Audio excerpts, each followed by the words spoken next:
As today is a day of the 15th of Av, known to be a time of weddings, very famous and known thing that this was a day that in the past also it was a day of matching when the boys found their matches, as Mara tells us. So let us hear an interesting lecture about marriage in the light of Kabbalah, in the light of the Hebrew letter with which the world was created. Now we know that one of the sources which tell us that God created the world with Hebrew letters are the letters Ish and Isha, man and woman, and our rabbis tell us that from this similarity of Ish, man, Isha, woman, we can see that the world was created with Hebrew letters. Now definitely it needs explanation. Now, Ish and Isha, these two terms for a man, husband and wife, has a lot behind. It means if you go into the letters, analyzing it through numerical value, through meanings, and so on.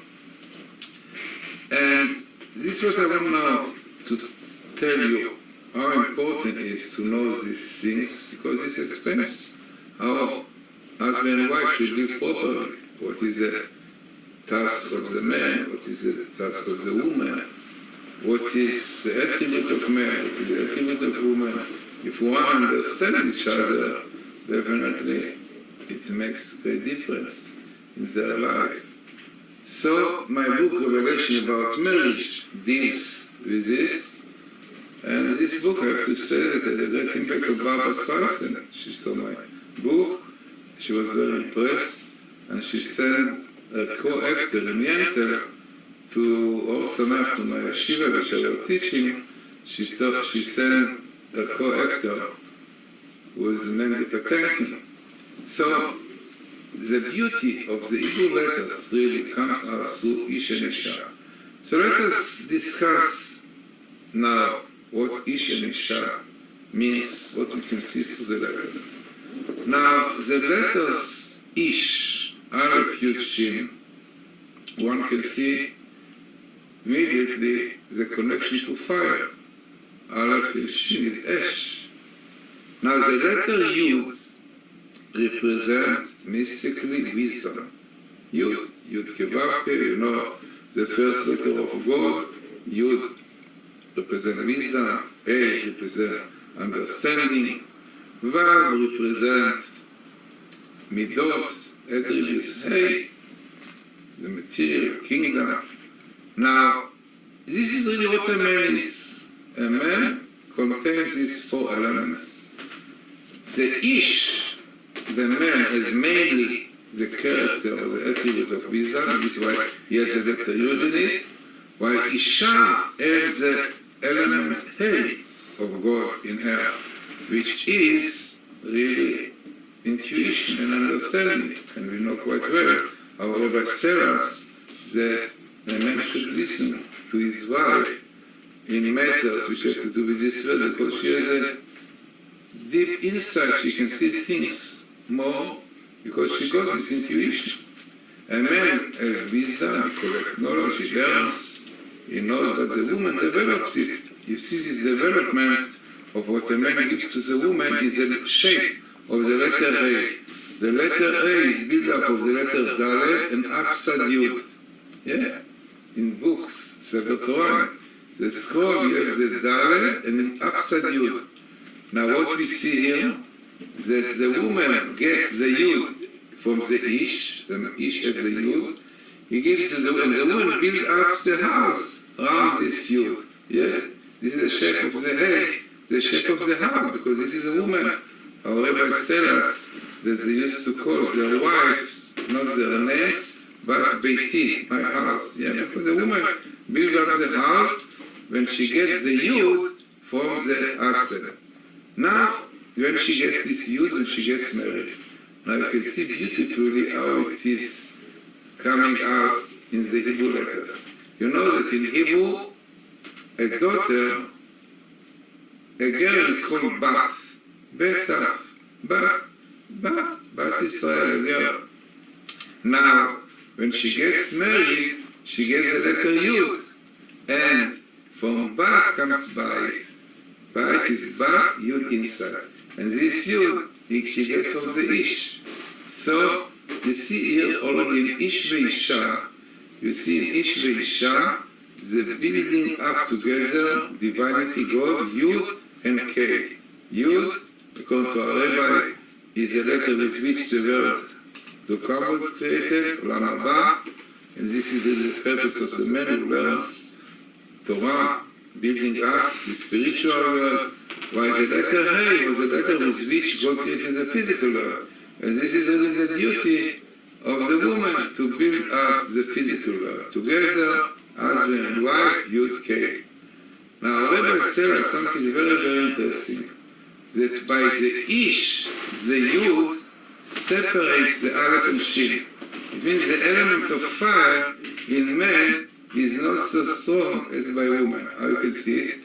That in the man you have the Yud in between, while in the woman you have Isha Aleph Shin, meaning indicating that the element of fire by woman is stronger, which is really the source of intuition, sight, understanding. Because understanding has to do with the element of fire, while Yud, Chokhmah, has to do more with the element of water.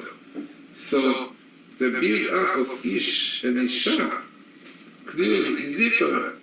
Both of them, Aleph and Shin, the element of fire, energy, power, definitely everything is the fire. But still, those elements are different by men and women, and you can see it in the letter Yud, in the man being the center of the name, while woman, no. So this our rabbis tell us to teach us what should be our attitude to our women, to our wives. Our rabbis tell us to be very careful to speak nicely to our wives and not to tease them because the element of fire was them very easily coming up and easily being insulted and so on. And one has to be very careful about in this way because of the nature of women, right? And many other things you can see also in the letters Aleph, Yud, Shin are letters which are really the first ones of God's name. Aleph, Elohim, Adnut, Yud, Yud Kevavke, and Shin Shakai, means that you see that the elements of men are really divine powers. The women also have the Aleph and the Yud, which is Elohim and Yud, Yud Kevavke, and the Shin and the Hey, mystically have to do with the name of God, but not Yud Kevavke, but Hey, Vav, Yud K, okay, deep explanation. But both of them have in them those elements of divinity. Now, rabbis tell us when men and women don't live according to the Torah in the right way, so that God departs from them. God cannot live in a place of impurity. And the Yud K are taken away, and then you remain with Esh and Esh. So from the man, when the Yud is taken away, is Esh, Aleph, Shin, fire, and the Isha, when the A is taken to Esh, so there are clashes, fighting, divorces, as a result of it. When it's not Yud K, when God is not in their life, and they don't lead proper Jewish life, theoretical life. So we see how many divorces we have today as a result of this departure of Yud K from their life. Now, it is not a joke, but maybe it is a joke, but in English, Ash, A-S-H, is really something which has to do after the fire. So after the fire, Ash in Hebrew, you have Ash in English. And this is what is the result. Now, Ish and Isha, you see clearly how important they are and was a Keri in them. Now, numerically, Ish and Isha, if you take the numerical value of Ish and Isha, and the two words and the joining one, it is a famous rule in Gematria. I have a book about this, explaining the rules of Gematria. So taking the two words and the total bring men and women to 620, which is the numerical value of Keter, of crown. So crown, when men and women live together, Eshet Chai, Ateret Ba'ala, yeah, that beautiful marriage, wedding, create like a crown around them. This way, Ish and Isha come to the numerical value of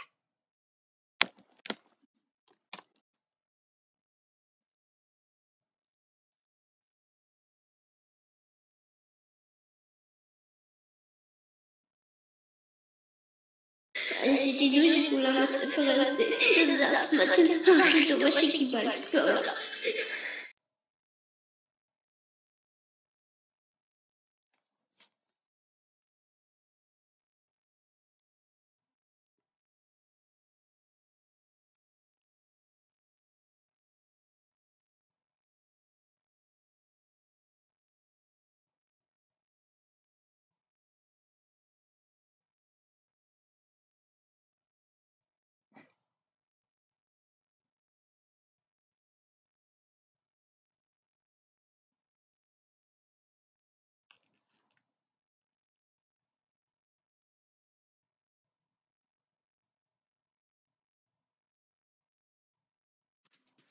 As today is the day of the 15th of Av, known to be a time of weddings, very famous and known thing that this was the day, that in the past, also it was a day of matching, when the boys found their matches, as the Mara tells us.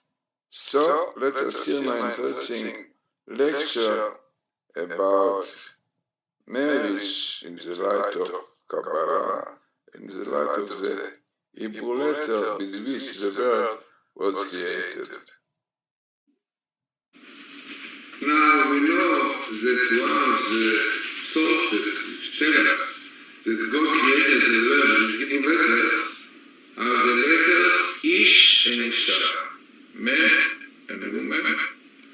And our rabbis tell us that from this similarity of Ish, men, Isha, women, we can see that the world was created with Hebrew letters. Now definitely it needs explanation. Now, Ish and Isha, these two terms for men and wife, has a lot behind. It means if you go into the letters, analyzing it through numerical value, through meanings and so on,